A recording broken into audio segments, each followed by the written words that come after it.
আমি মোচা চিংড়ি দিয়ে করছি।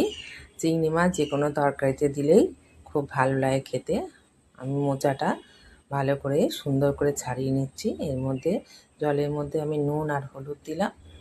এই মোচার মধ্যে যে কষটা ভাব থাকে এটা দিলে পরে চলে যায়। এবার আমি একটা একটা করে এই শির আর সাদা অংশটা আমি ফেলে দেবো।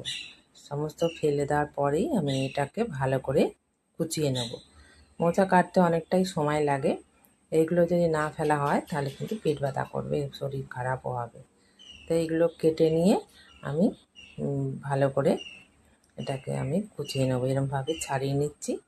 ছাড়িয়ে নিয়ে তারপর আমি এটাকে ভালো করে কুচাবো।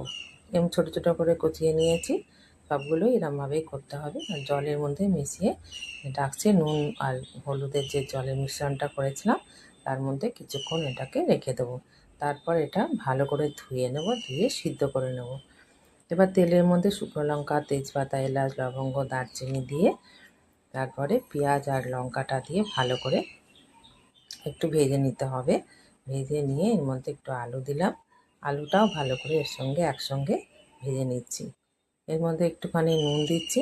নুন দিলে পরে আলুটা তাড়াতাড়ি ভাজা হয়ে যাবে এবং সিদ্ধও তাড়াতাড়ি হয়ে যাবে। এটা একটু ঢাকা চাপা দিয়ে আমি এটাকে ভাজবো, তাহলে তাড়াতাড়ি হবে। এর মধ্যে চিংড়িটা দিয়ে দিলাম। চিংড়ি আমি আগে ভাজিনি, এর মধ্যেই একসঙ্গে আমি এটাকে ভেজে নিচ্ছি। একটু চিংড়িটা ভাজা হয়ে যাওয়ার পর এর মধ্যে আমি মশলা দেব এক এক করে। এর মধ্যে আমি আদা রসুন দিলাম।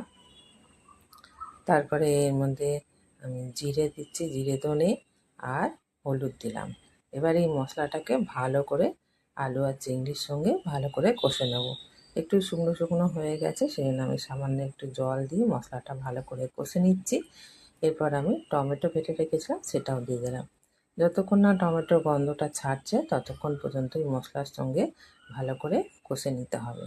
ভালো করে কষা হয়ে গেছে আমার। এরপরে আমি মোচা সিদ্ধটা দিয়ে দিলাম। এবার মোচার সঙ্গে সমস্ত মশলা ভালো করে মিশিয়ে নিতে হবে।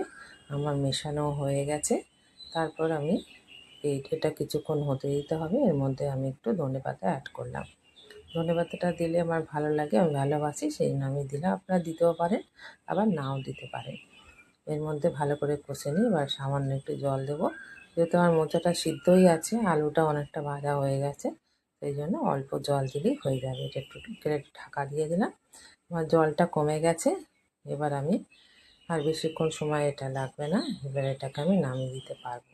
এর মধ্যে আপনারা গরম মশলা ঘি অ্যাড করতে পারেন, আমি ওটা দিচ্ছি না।